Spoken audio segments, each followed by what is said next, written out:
Good morning. This is a reading from the Gospel of Matthew. It's chapter 15, verses 21 through 28. Jesus left that place and went away to the district of Tyre and Sidon. Just then, a Canaanite woman from that region came out and started shouting, "Have mercy on me, Lord, Son of David! My daughter is tormented by a demon." But he did not answer her at all. And his disciples came and urged him, saying, "Send her away, for she keeps shouting after us." He answered, "I was sent only to the lost sheep of the house of Israel." But she came and knelt before him, saying, "Lord, help me." He answered, "It is not fair to take the children's food and throw it to the dogs." She said, "Yes, Lord, but even the dogs eat the crumbs that fall from their master's table." And Jesus answered her, "Woman, great is your faith. Let it be done for you as you wish." And her daughter was healed instantly.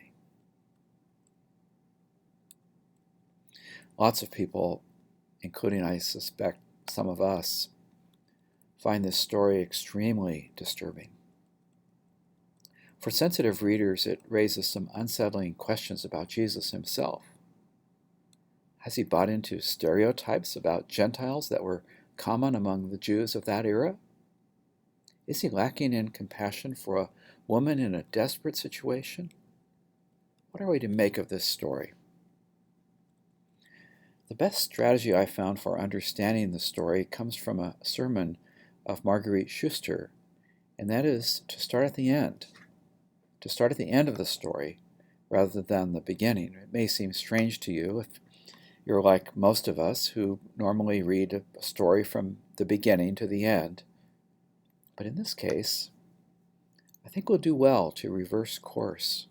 Start at the end. See where we end up. Woman, great is your faith. Let it be done for you as you wish. That's what Jesus says to the Canaanite woman at the end of the story that Matthew tells. Put yourself in her place. Wouldn't it be an unforgettable experience to hear Jesus say these words to you? The story ends well. Not only did she receive Jesus' commendation, she also had the joy of her daughter's sudden release from unrelenting demonic torment. So let's start at the end of the story with Jesus' assessment, "Great is your faith." What is it about her that got his attention? What makes her faith so great that Jesus remarks on it? He doesn't do this for everybody. In fact, last week we found that the faith of his disciples was lacking. He calls them people of little faith. But here's a woman, and a Canaanite woman at that, whose faith is great. There's something about her that Jesus notices, and maybe we ought to notice it too.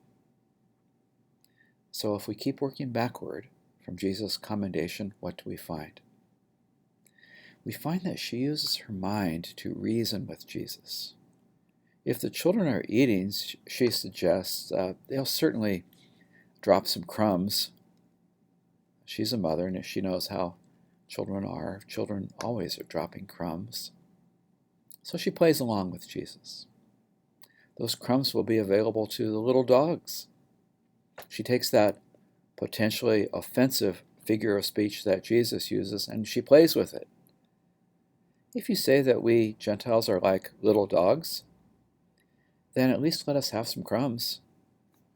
In fact, that will be enough. If we Gentiles have access to the crumbs, the children will suffer no harm. So we see that part of the greatness of this woman's faith is her willingness to reason things out. Faith and reason are not opposed. In fact, they belong together. Let's work back one more step. We see her kneeling before Jesus. She is persistent in asking for help. She will not be turned aside, even if there appears to be every reason to give it up. She won't leave, even though Jesus' watching disciples are quite clear that that's exactly what they want to happen. She does not leave. She holds her ground. Her faith is great because she's tenacious. She refuses to let go. That's what makes her faith great. So now we can work our way to the beginning of the story. When we first see her, she's crying out for mercy. She says, "Have mercy on me, Lord, Son of David. My daughter is tormented by a demon." And the gospel writer Matthew lets us know, in fact he repeats it, that when she spoke, she was shouting. She's vocal, she's loud, she's trying to draw Jesus' attention. It's hard to ignore somebody like that. Jesus declares that her faith is great. Based on what we see in the Canaanite woman, we have to conclude that great faith is passionate, so passionate that she is not afraid to make a scene. So let's be encouraged by this story. Here's a person of great faith whose situation was anything but great. Her heart had been broken by the plight of her daughter. Though she was desperate, at first it appeared that Jesus was indifferent to her need. How could she, a Gentile woman, forge a connection with Jesus, a Jewish man? It doesn't look good. And so it may be for us. Our situation is different, but ours isn't that great either.